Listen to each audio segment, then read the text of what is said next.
So once you've finished your pot or whatever it is that you're making, just put it on one side to dry.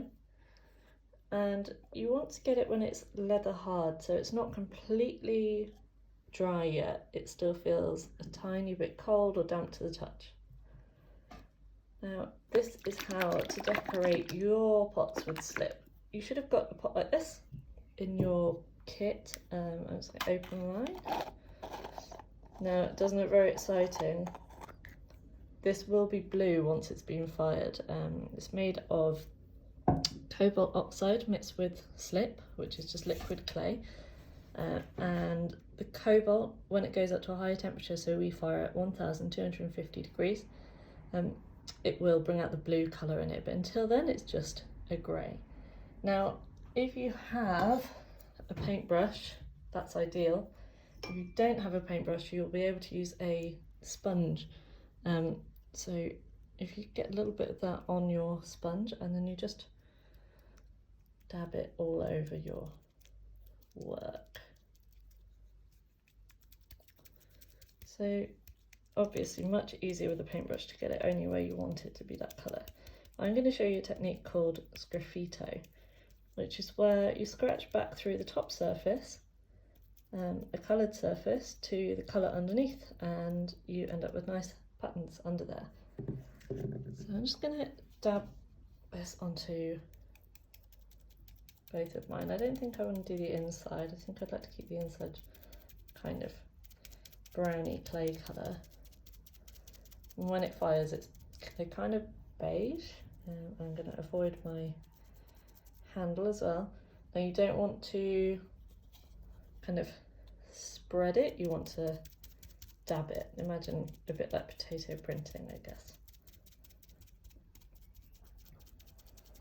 Okay, and you can go on the bottom as well if you want to, that's fine.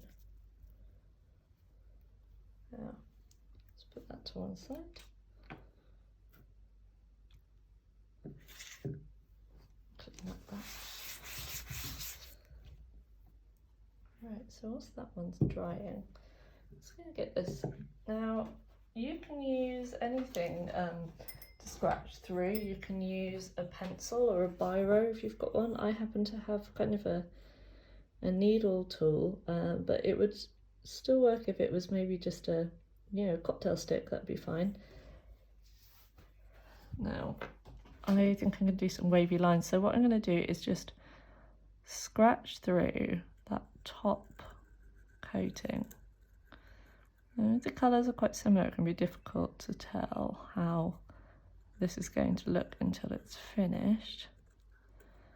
I'm going to make that a kind of flower shape around the edge.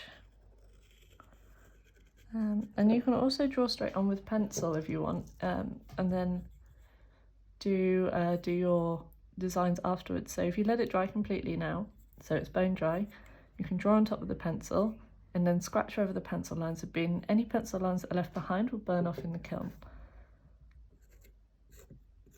So let's scratch these shapes in. And then maybe I'll write something on it as well.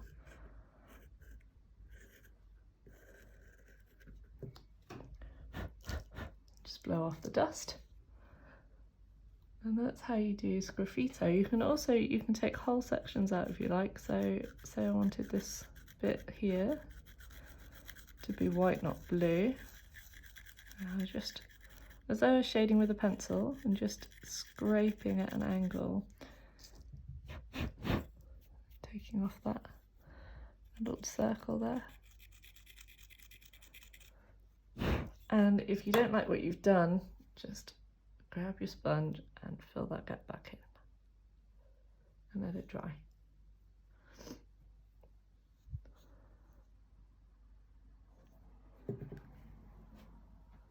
When it's finished, it should look a bit like this. So you can see, I'll put this here. This is pink underglaze, so it's a pink colour that I scratched back through, and that's the colour of the actual clay underneath, but you can see I've scratched all back through it and it's left the original colour underneath.